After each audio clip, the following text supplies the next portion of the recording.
अच्छा बेटा, मैं सर बस वो मेरे समझ नहीं आ रहा। देखिए, आप लोग टॉपिक देख रहे हैं, जिन टॉपिक में मसले हो रहे हैं उन टॉपिक को जरा गो थ्रू कर लें एक बार। ठीक है, टॉपिकल कंप्लीट किया तो बहुत अच्छी बात है, नहीं किया तो कर लें। अच्छा जी बेटा, मैं डेप्सन की बात कर रहा था। डेप्रिसिएशन में जो सवाल आते हैं वो किस तरीके से आते हैं। एक जो डेप्सन में सवाल आता है वो आता है कैपिटल एंड रेवेन्यू एक्सपेंडिचर का आता है। एक जो सवाल आता है वो किसका आता है, कैपिटल एंड रेवेन्यू एक्सपेंडिचर का सवाल आता है, ताकि आपको ये पता। आप देखिए पेपर में कैपिटल एंड रेवेन्यू एक्सपेंडिचर नहीं आया तो इसका मतलब यहाँ आएगा। अब जैसे एक सवाल है, क्या नाम है, a farmer sold a piece of land at a market value. एक फार्मर ने क्या किया, मार्केट वैल्यू पे एक पीस ऑफ लैंड क्या कर दिया, सेल कर दिया। How should the proceed of this sale be treated. अगर आपके पास कोई इन्फ्लो हो रहा है अगर आपके पास बेटा कंपनी की वीडियोस देख लें राबिया बेटा। मैं कंपनी का सेशन कर लूंगा कल कंडक्ट, आप कंपनीज की वीडियो देख लें। फिर कंपनीज की 2 वीडियो मेरी बनी हुई है, आप वो देख लें पहले, फिर मुझे बताएं कंपनी के सवाल हो रहे नहीं हो रहे।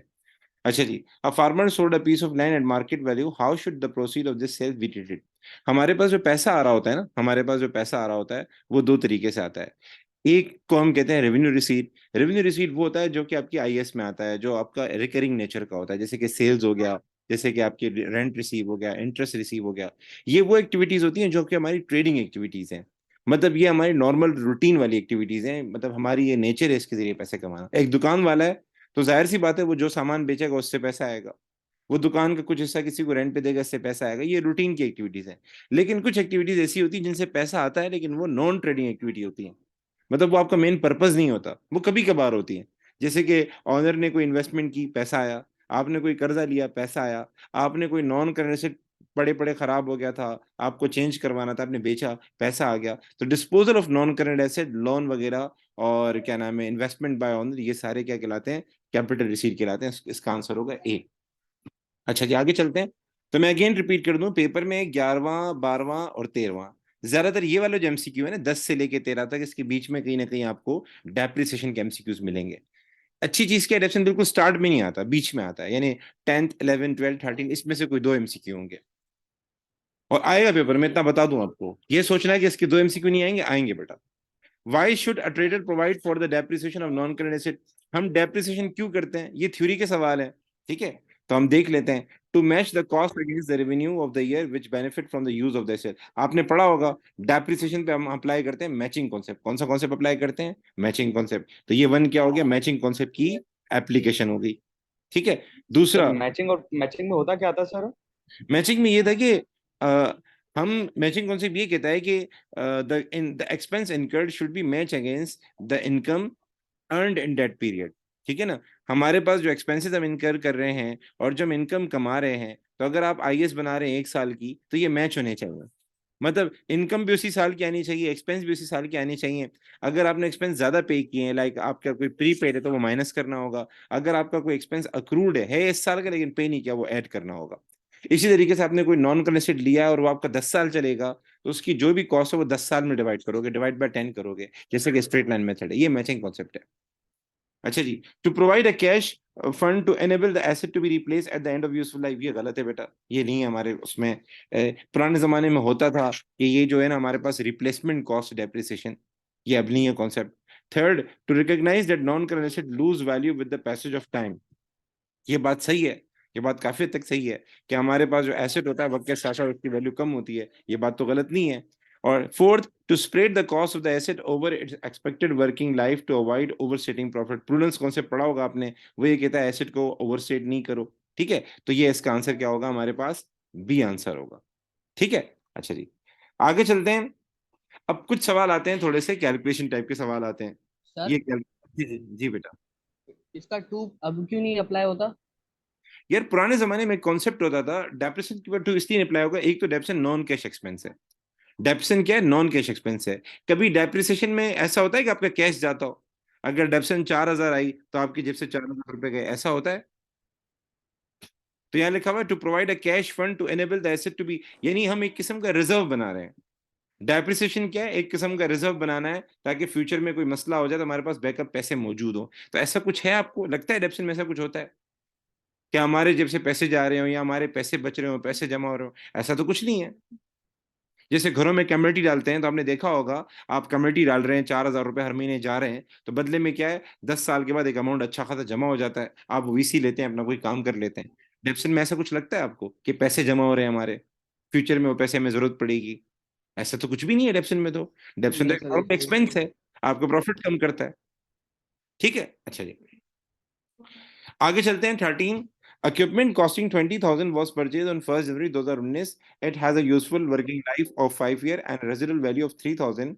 Dapson using the straight line method was included in the income statement for the year ended 31st December 2019. It was found that the reducing balance method at 30% per annum should have been used. ये अच्छा MCQ है। अच्छा, इसमें वो पूछ रहा है कि हमने डेप्सन एसएलएम पे लगाई है, अब हम सोच रहे हैं कि डेप्सन हम लगाते हैं आरबीएम में, तो ये बताएं कि क्या इफेक्ट पड़ेगा प्रॉफिट पे। चलो देख लेते हैं कि एसएलएम में कितना एक्सपेंस में गया था, आरबीएम में कितना गया था। तो इसका तरीका ये होता है, पहले आप एसएलएम के हिसाब से निकालें।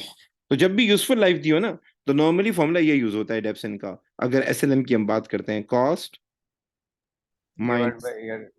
हाँ डिवाइड बाय ईयर ही होता है, लेकिन रेसिडुअल वैल्यू को ध्यान में रखना चाहिए, डिवाइड बाय ईयर्स। तो हम देख लेते अब हैं माइनस क्यों के करते पास हैं रेजिडुअल वैल्यू? रेसिडुअल इसलिए माइनस करते हैं, ये पैसे में मिल जाएंगे, डेप्रिशिएट नहीं होंगे।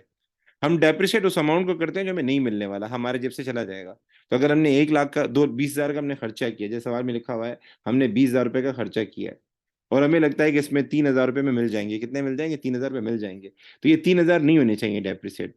डेप्रिशिएट क्या है? आपका एक लॉस है। डेप्रिशिएट का मतलब क्या है? एक लॉस। एसेट को इस्तेमाल करने पे मुझे क्या लॉस हुआ, तो ये 3,000 तो आपको मिल जाएंगे ना, जो लॉस नहीं है ना।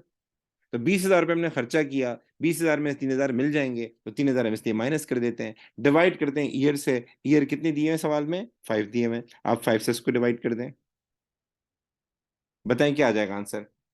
17,000 को डिवाइड करें 5 से, क्या आंसर आएगा?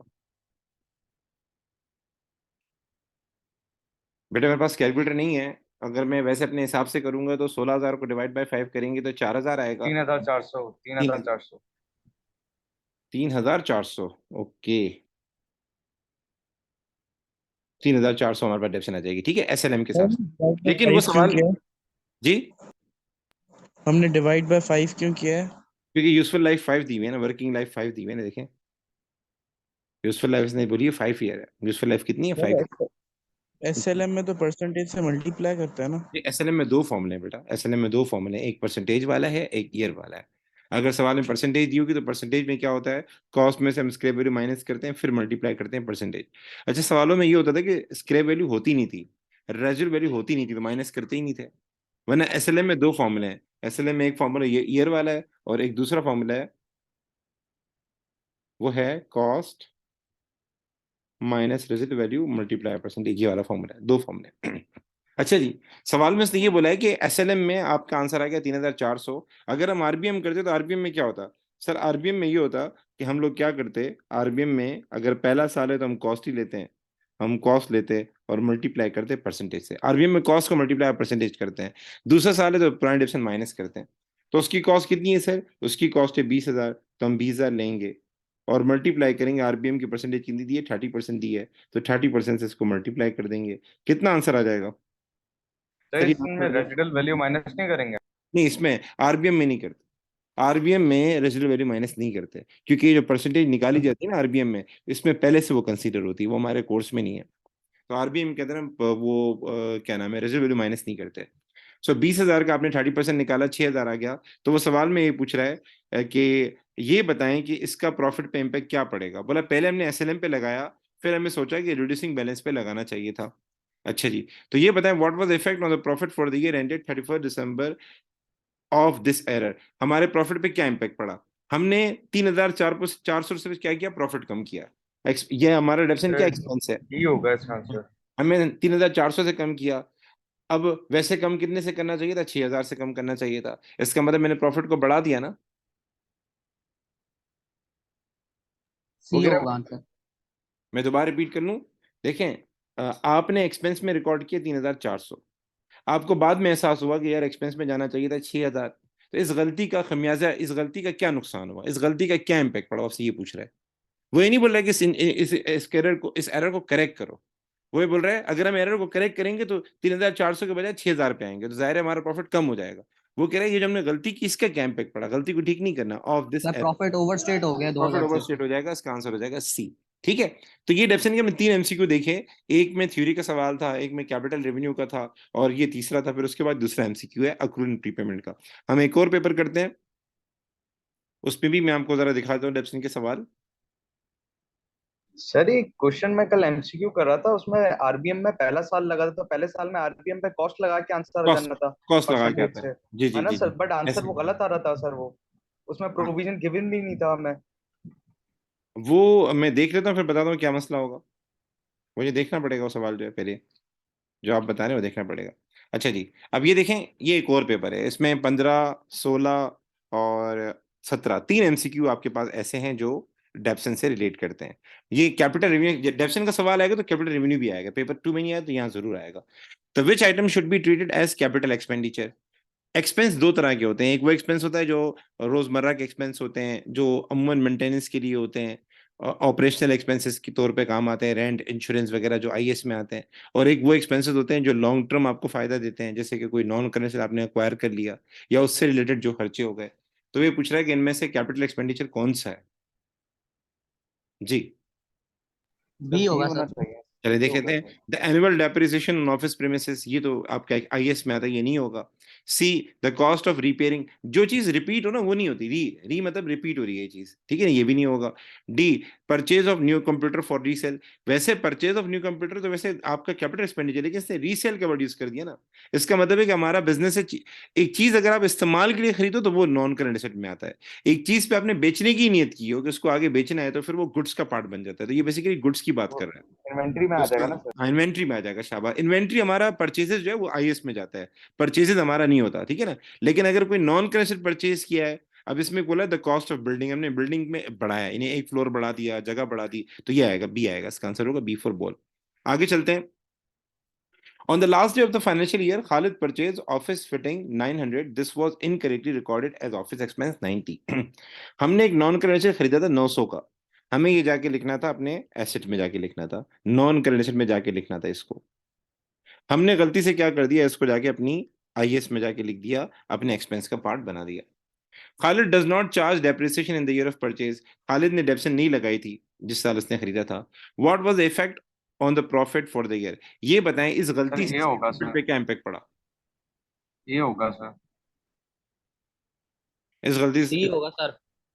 ये होगा सर। देखिए, पहली बात, हम सही ट्रीटमेंट क्या थी, अगर हम सही ट्रीटमेंट करते, इसको जाके लिखते नॉन करंट एसेट में 900, और फिर इसकी डेप्रिसिएशन जाती किसमें, आईएस में जाती, ठीक है। तो हमने तो पहले साल डेप्सन चार्ज ही नहीं की, तो अगर हम सही काम करते, ठीक है, तो इसका मतलब कोई इंपैक्ट नहीं पड़ता प्रॉफिट पे, कोई, आपने 900 की चीज खरीदी थी, आप जाके नॉन करंट में जाके लिख देते, बात खत्म, ठीक है। और फिर डेप्सन रिकॉर्ड करते तो आईएस प्रॉफिट कम होता आपका, लेकिन हमने डेप्सन तो रिकॉर्ड ही नहीं की, तो इसका मतलब इसके हिसाब से जो सवाल है, सवाल के हिसाब से प्रॉफिट पे कोई इंपैक्ट नहीं पड़ना था अगर हम 900 रुपए जाके कहाँ लिखते हैं, नॉन क्रेडिट में। हमने क्या किया, इसको जाके लिख दिया अपनी आईएस में एक्सपेंस की मद में एज ए 90। इससे क्या हो गया, हमारा प्रॉफिट 90 रुपीज से क्या हो गया, कम हो गया ना, आपने एक्सपेंस बढ़ा दिया ना अपना।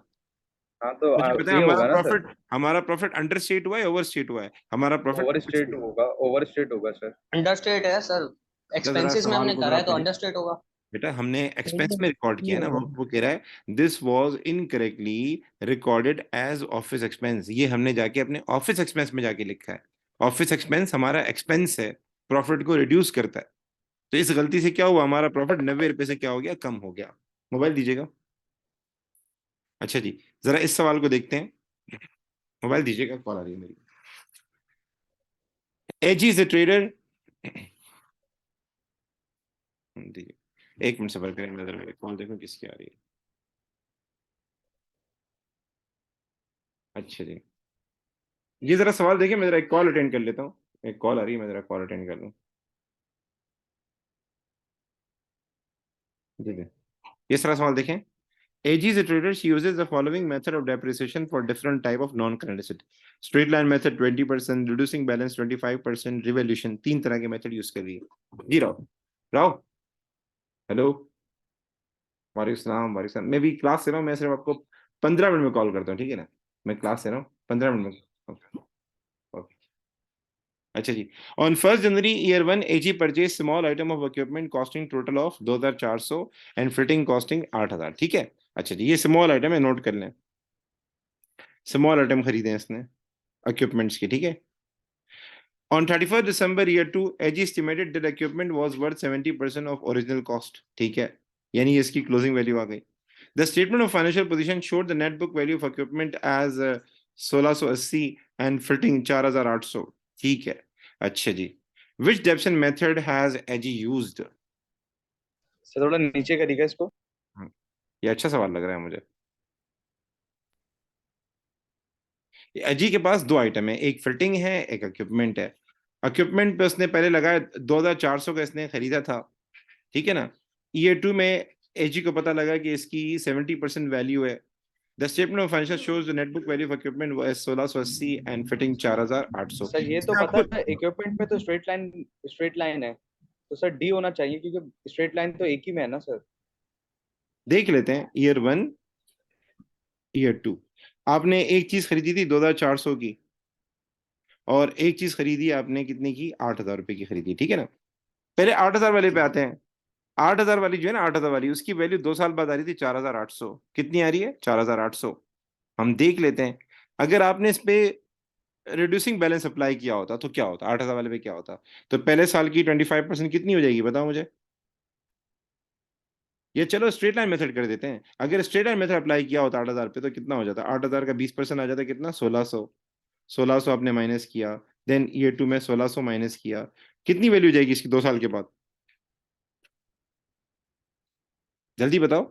8000 को हम डिवाइड करते हैं, 8000 को मल्टीप्लाई करते हैं हम 20% से, तो पहले साल की 1600, दूसरे साल की 1600, तो 2 साल के बाद इसकी कितनी वैल्यू आ जाएगी, आप बेटा बोले, 4800 आ जाएगी, ठीक है ना। मेरे अंदाजे से 4800 आ जाएगी, ठीक है। बात समझ में आ रही है। देखो जो 8000 वाला है उसके बारे में से कुछ बताया नहीं है, तो हमें देखना पड़ेगा कि इन दोनों में से इसने कौन सा मेथड लगाया होगा, इसको फिर चेक करना पड़ता है, इसको टेस्ट करना पड़ता है। तो मैंने क्या किया, मैंने उसकी कॉस्ट लिखी 8000, ठीक है, और मैंने 20% लगाया, पहले साल तो 1600, दूसरे साल 1600, 2 साल की बात कर रहे हैं ना। तो ये आ गया 4800, और सवाल में 4800 लिखा है। इसका मतलब इसने इक्विपमेंट पे कौन सा मेथड लगाया, सॉरी, आरबीएम। फिटिंग पे कौन सा मेथड लगाया, आरबीएम लगाया। इसका मतलब ये वाला, वैसे देखा जाए तो आंसर ये यहीं से आ जाएगा, ठीक है ना। अच्छा, उस पे आते हैं, ये क्या नाम है आपका, 2400 वाला। वैसे 2400 का इसने क्या किया, हम जरा देख लेते हैं। ये बोल रहा है 2 साल के बाद इसकी वैल्यू 70% थी, तो जरा चेक कर लेते हैं क्या 2 साल के बाद, क्योंकि हम एसओएफपी में क्लोजिंग वैल्यू दिखाते हैं, तो 2400 का 70% निकालें, कितना बनेगा। हम जब एसओएफपी बनाते हैं ना तो उसमें क्लोजिंग वैल्यू लेके जाते हैं जो बनती है, तो इसका 70% निकालें, कितनी बनती है, 1680। 1680। और सवाल में आप देखें 1680 इसने दिया हुआ, इस पे लगाया होगा इसने रिवैल्यूएशन मेथड। सर अगर इसने एसएलएम स्ट्रेट लगाया लाइन लग होता, रहा है सर ये तो। चलो देख लेते हैं बेटा, स्ट्रेट देख लेते हैं। अगर इसने स्ट्रेट लाइन लगाया होता तो 2400 का माल था, पहले साल में इसने अगर 20% डेप्सिट किया होता तो 240 480 हो जाता, और उससे अगले साल भी 480 हो जाता। चेक करो जरा, 2400 को माइनस करो 480, देन 480 कितना हो जाएगा, 1680 आ रहा है। अगर आप बोलते हैं स्ट्रेट लाइन मेथड, चेक कर लेते हैं, जल्दी बताएं। नहीं सर, नहीं आ रहा है, इसका 1440। मतलब इसने रिवैल्यूएशन मेथड लगाया ना, आरबीएम में तो परसेंटेज और ज्यादा है, ठीक है। तो इसका मतलब इसने कौन सा मेथड लगाया, इसके ऊपर रिवैल्यूएशन। दूसरी बात, आप सवाल में जाके देख लें, आरबीएम वाला तो एक ही है, यानी फिटिंग पे हम सब ने चेक कर लिया, फिटिंग के ऊपर लग रहा था आरबीएम, तो आरबीएम वाला तो एक ही ऑप्शन है, एक ही ऑप्शन सर है। फिटिंग है ना, उस पे तो स्ट्रेट लाइन लग रहा है। अच्छा, उस पर स्ट्रेट लाइन लग रहा है, हमें भूल गया, sorry sorry sorry, straight line लग रहा है, सॉरी, वो मुझे पता नहीं, याद ही नहीं रहा, स्ट्रेट लाइन लग रहा है, तो हमारे पास ये हो जाएगा, ठीक है ना। फिर भी हम चेक कर लेते हैं, अगर आपको आरबीएम वाला देखना हो 2400 रुपए के ऊपर, ये भी चेक कर लेते हैं, लेकिन आंसर तो आ जाएगा 2400 पे। अगर हम आरबीएम भी लगाएं तो ये हो सर मैंने जाएगा, आरबीएम लगाया था, नहीं आ रहा। नहीं आ रहा, बस ठीक है। लेकिन आपने इतना सर परेशान आरबीएम की नहीं आ जरूरत रहा नहीं है, फिटिंग देखें, पे। आप इसका सिंपल सा तरीका है, पहले जो सवाल में गिवन होता है उस पर चला करो। ज्यादा अगर हम टाइम टाइम नहीं होता ना बंदे के पास, तो इसका बेहतर तरीका ये होता है कि जैसे इसने ये जो है ना, ये क्या कहते हैं, इक्विपमेंट है, इसके लिए इसने यहाँ बोला है 70%, तो आप 70% लगा के देखो आंसर आ रहा है नहीं आ रहा। तो 70% लगा के आंसर आ रहा है जो सवाल में गिवन है, तो इसका मतलब रिवोल्यूशन है उसके ऊपर, ठीक है। और दूसरे का फिर आपने मेहनत करनी पड़ेगी, इस तरीके से आरबीएम एसएलएम लगा के मेहनत करनी पड़ेगी। टाइम लगेगा, लेकिन परेशान नहीं हो, ज्यादा टाइम नहीं लगेगा। और डेप्सन देख ले कितना अहम हो गया है, देखें कैपिटल रेवेन्यू एक्सपेंडिचर का 15 नंबर एमसीक्यू, देन 16, देन 17, अब 18 एमसीक्यू भी डेप्सन से दे दिया इसने। इसका मतलब 4 सवाल होगा इस टॉपिक पे। ऊपर स्ट्रेट लाइन में कैसा आया सर, ये वाला ही समझ नहीं आया। देखो मेरे प्यारे, हम लोगों ने क्या किया था, हम लोगों ने 8,000 की जो मशीन ली थी ना, हमने सबसे पहले उस पर लगाया 20%, कितना आ गया 1600 पहले साल का। 2 साल के बाद की बात कर रहा है, दूसरे साल का भी 1600 आएगा ना, एसएलएम में तो सेम रहेगा ना अगर कोई चेंजेस नहीं आ रही। ठीक है, हम लोगों ने 8,000 में से 1600 माइनस किया, देन 1600 माइनस किया, हमारे पास आंसर आ गया 4,800। और सवाल में लिखा भी हुआ है कि 2 साल के बाद इसकी वैल्यू कितनी आ रही है, 2 साल के बाद इसकी वैल्यू आ रही है 4,800 लिखा हुआ है। ठीक है, अच्छा जी, अब ये वाला सवाल आप देख लें। डिस्पोजल वाले सवाल जो होते हैं इसमें बेहतर होता है मैंने टी अकाउंट बना लिया, मतलब टी अकाउंट आपको पता हो तो बहुत आसान होता है, यहाँ जरूरत नहीं पड़ेगी। लेकिन एक आइडिया दे रहा हूँ कि कभी भी डिस्पोजल का सवाल आ जाए ना, डिस्पोजल का टी अकाउंट बनाना सीखो, जिंदगी आसान हो जाएगी। यहाँ लिखते हैं कॉस्ट डेबिट साइड पे, ठीक है, यहाँ लिखते हैं उसकी डेप्रिसिएशन जो आज तक हुई है। ठीक है, उसके बाद हम यहाँ लिखते हैं क्या नाम है, बैंक, अगर आपको पैसे मिले क्रेडिट साइड पे, अगर आपको गेन हुआ है तो गेन आपके पास यहाँ आएगा, डेबिट साइड पे आएगा, अगर आपको लॉस हुआ है तो वो कहाँ आएगा, क्रेडिट साइड पे। ये फॉर्मेट इसका याद कर लें डिस्पोजल का, और डिस्पोजल की एंट्रीज देख लें, डिस्पोजल बहुत इंपॉर्टेंट है बता रहा हूँ। देख लेते हैं। अब you prepare financial statement to 31 December each year. अब you bought machinery for 40,000 on 1 January year one को उसने क्या किया, मशीनरी ली 40,000 रुपए की, कितने की ली, 40,000 रुपए की। He charges depreciation on machinery at 20% per annum using the reducing balance method. 20% लगाता है और RBM है, कौन सा मेथड है, RBM है। Depson is charged in the year of purchase but none in the year of disposal, मतलब full year है, डिस्पोजल वाले साल में नहीं लगाते। तो पहला साल गुजर गया, दूसरा साल गुजर गया, तीसरे साल जिसमें उसने बेचा है उसको, यानी 30 साल की डिडक्शन नहीं आएगी, 22,000 का उसने बेचा, वो आपसे प्रॉफिट एंड लॉस की एंट्री पूछ रहा है। तो इसके लिए हम क्या कर लेते हैं, पहले हम मालूम कर लेते हैं गेन एंड लॉस कितना हुआ है। तो बहुत आसान है, पहले देख लेते हैं कॉस्ट कितनी बन रही है, पहले हम देख लेते हैं कॉस्ट कितनी बन रही है। 40,000। तो सवाल के अंदर कॉस्ट दी हुई है कितनी, सवाल के अंदर कॉस्ट दी हुई है, सॉरी बेटा, सवाल के अंदर आपको कॉस्ट दी हुई है 40,000। 40,000 में लिखा, डेबिट साइड पे है। ठीक है, उसके बाद सर हमने कितने का बेचा था, सर हमने 22,000 का बेचा था, तो मैंने 22,000 लिख दिया, मैंने 22,000 लिख दिया। उसके बाद 2 साल डेप्सिट किया होगा ना मैंने इसको, 2 साल के बाद बेचा ना, थर्ड ईयर में बेचा है, थर्ड ईयर की डेप्सिट नहीं आएगी, 2 साल की तो आएगी ना बेटा। तो हम क्या करेंगे, ये जो 40,000 है हम ये लेंगे, 40,000 में पहले साल डेप्सिट लगाएंगे 20%, तो ये कितना आ जाएगा, 8,000 आ जाएगा। 8,000 को माइनस करेंगे, बाकी कितना बचेगा, क्योंकि आरबीएम में माइनस करना पड़ेगा, तो ये बचेगा 32,000। 32,000 पे लगाएं, 6,400 आएगा। 6,400 आ जाएगा। ठीक है, तो हम देख लेते हैं टोटल डेप्शन कितनी बनी, 25,600 8,000 प्लस 6,400, टोटल कितनी बन गई डेप्शन, ये बन जाएगी 14,400। 6,400। 14,400। तो हम देख लेते तो हैं माइनस कर रहे हैं आप। देखो बेटा, हमें टोटल डेप्शन लिखनी होती है ना यहाँ पे। हम जब डिस्पोजल का अकाउंट बनाते हैं तो हम डेबिट साइड पे लिखते हैं कॉस्ट, ठीक है ना, क्रेडिट साइड पे लिखते हैं अपना जितने का बेचा वो लिखते हैं, वो सवाल में दिया है 22,000। फिर हम क्या करते हैं, डेप्शन लिखते हैं टोटल जो अब तक हुई है, तो तीसरे साल में बेचा है, 2 साल की डेप्शन तो आएगी ना। तो हमने 40,000 को मल्टीप्लाई किया 20% से, 8,000 आ गया। फिर माइनस मैंने इसलिए किया क्योंकि आरबीएम है ना। समझ गया सर। मुझे अच्छा, लगा वो 80,000 लिखा हुआ है, सॉरी। हाँ नहीं, 8,000, ये मेरी राइटिंग ऐसी होगी। सो मेरे ख्याल से लॉस आएगा, क्योंकि डेबिट साइड ज्यादा है, अगर डेबिट साइड ज्यादा है तो ये लॉस है। तो क्रेडिट साइड पे अमाउंट कितना आएगा, क्रेडिट साइड पे अमाउंट आएगा 22,000 प्लस 14,000, 16,400, 3,000, 3,000 कोई 600 आएगा, यही आंसर है, नहीं 3,600 जी, कंफर्म करें। जी सर, 3,600 है। इसकी एंट्री क्या होगी, ये बच्चे यहाँ परेशान होते हैं, देखें ये जो एंट्री है ना, एंट्री में जरा देख लो, जब कोई गेन होता है ना तो आईएएस क्रेडिट होता है, जब कोई गेन होता है तो आईएएस क्रेडिट होता है, और जब आपका लॉस होता है आईएएस डेबिट होता है। तो एंट्री के अंदर देख लो, ये टी अकाउंट में कहाँ आ रही है, क्रेडिट साइड पे आ रही है, और टी अकाउंट किसका, आईएएस का, डिस्पोजल का है, ये डिस्पोजल। डिस्पोजल का। तो आईएएस बच्चे क्या करते हैं, बच्चे आईएएस को क्रेडिट करते हैं, बेटा ऐसे नहीं है बेटा, एंट्री को देख लेंगे, ये टी अकाउंट बन रहा है डिस्पोजल का, टी अकाउंट बन रहा है डिस्पोजल का, तो डिस्पोजल का अकाउंट क्रेडिट हो रहा है, और जो आपने रेफरेंस लिखा है वो वाला अकाउंट क्या हो रहा है, डेबिट हो रहा है। क्योंकि कभी कभार वो प्रोविजन की एंट्री पूछता है, बहुत सारी एंट्रीज पूछता है, बच्चे टी अकाउंट बनाते हैं और आईएएस क्रेडिट साइड पे आता है, बच्चे बोलते हैं आईएएस क्रेडिट हो रहा है, आईएएस रेफरेंस है, मतलब आईएएस में करस्पॉन्डिंग एंट्री भी है, तुम्हारा डेबिट भी हुई। तो इसका आंसर क्या होगा, डी फॉर डोल। 3600 इनकम स्टेटमेंट डेबिट। 3600 का दो ही है, एक बी है एक डी है, सिर्फ दो ही है। तो डिस्पोजल हमारे पास यहाँ क्रेडिट हो रहा है, तो डिस्पोजल यहाँ भी क्रेडिट हो रहा है, और आईएसएस के अंदर क्या होगा, डेबिट होगा, क्योंकि एक्सपेंस है, लॉस है, तो इसका आंसर होगा डी। ठीक है, यहां तक बातें क्लियर है बेटा? हम जरा, जी सर। तो पेपर में आपने देखा होगा कि हमारे पास जो सवालात आ रहे हैं, थ्योरी के भी आ रहे हैं डेप्सन के, और कैलकुलेशन की भी आ रहे हैं। डिस्पोजल कैलकुलेशन में आपका अच्छा हो, और सिंपल सवाल आते हैं डेप्सन, कितने मुश्किल नहीं आते कि हाई लेवल का अकाउंट बनाना हो, फला हो, ऐसा कोई सवाल नहीं होता। ठीक है, अच्छा जी, थोड़ा सा और कर लेते हैं, एक दो और सवाल कर लेते हैं। ये देखें, अगेन डेप्सन का सवाल है। अब देखें, थ्योरी के दो सवाल दिए डेप्सन में, इसमें तीन चार तो दे रहा है और दो थ्योरी के दे रहा है, तो ये एक पॉजिटिव चीज है। पास पेपर करने पड़ेंगे, इतना मैं आपको बता दूं। ये सहने बिठा लें, आपको कोशिश करनी पड़ेगी ज्यादा पे, तो कल घुमाइएगा जितने घुमा सकते हो, और लास्ट डे पे भी घुमाइएगा जी। 11 का बताएं, what is the effect of treating an item of capital expenditure as revenue expenditure. एक चीज आपकी नॉन करंट एसेट में जानी थी, आपने उसको कहाँ लिख दिया, अपने एक्सपेंस में जाके लिख दिया, आपने जाके अपने आईएस में जाके लिख दिया। बोलेगा इसका क्या इम्पैक्ट पड़ा? Sir cost of non current asset understated हो जाएगी और ठीक है, डेप्रिसिएशन फॉर द ईयर भी अंडरस्टेड हो जाएगी, तो 2 और 4 आंसर आएगा डी। एक्सीलेंट। क्योंकि आपने उसको कॉस्ट में रिकॉर्ड ही नहीं किया, तो जाहिर है डेप्सन भी उस पर नहीं हो पाएगी, तो सही लग रहा है, सही कह रहे हैं। एक तो आपने उसको कॉस्ट में नहीं रिकॉर्ड किया, तो कॉस्ट कम हो गई। जब एक चीज कॉस्ट का पार्ट बनती है तो डेप्सन आती है, तो आपने कॉस्ट का पार्ट बनाया ही नहीं, तो जाहिर सी बात डेप्सन भी कम आएगी।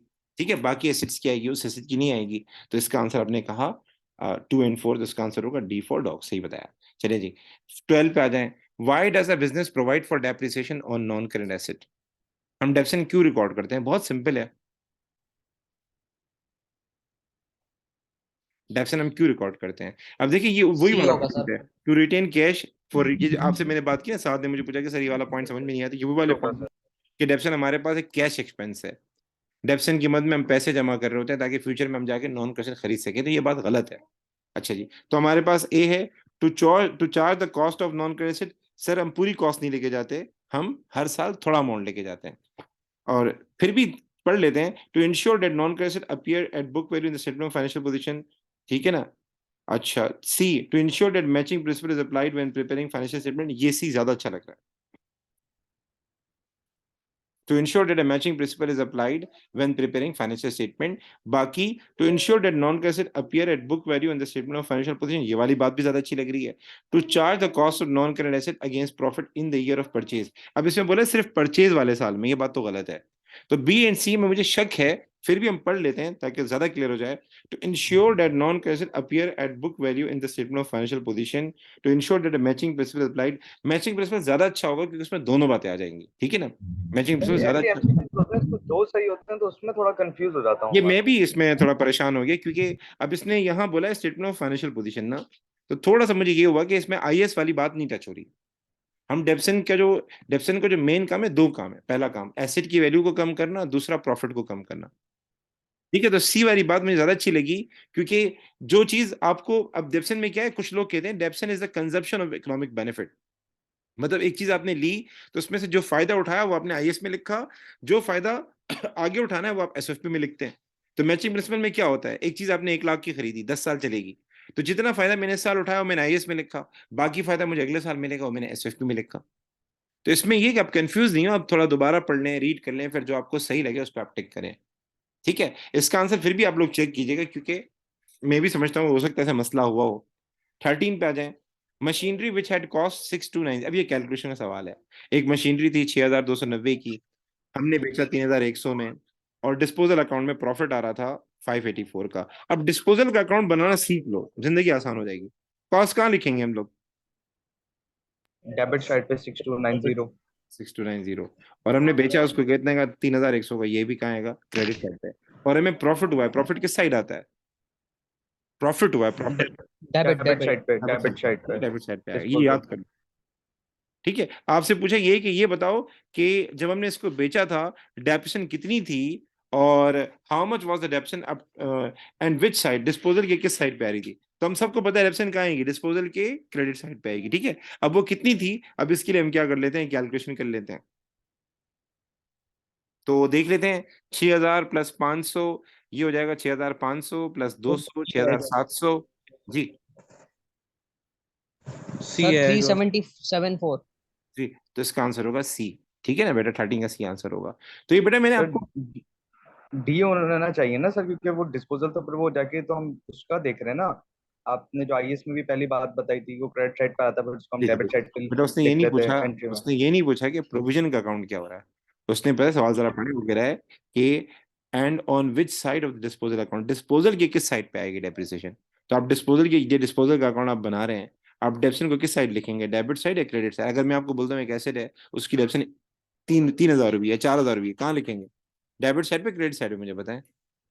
वो आपसे पूछ ही रहा है कि डिस्पोजल की अकाउंट की किस साइड पे आएगी, डिस्पोजल अकाउंट के बारे में पूछ रहा है, तो डिस्पोजल की तो क्रेडिट साइड पे आएगी ना।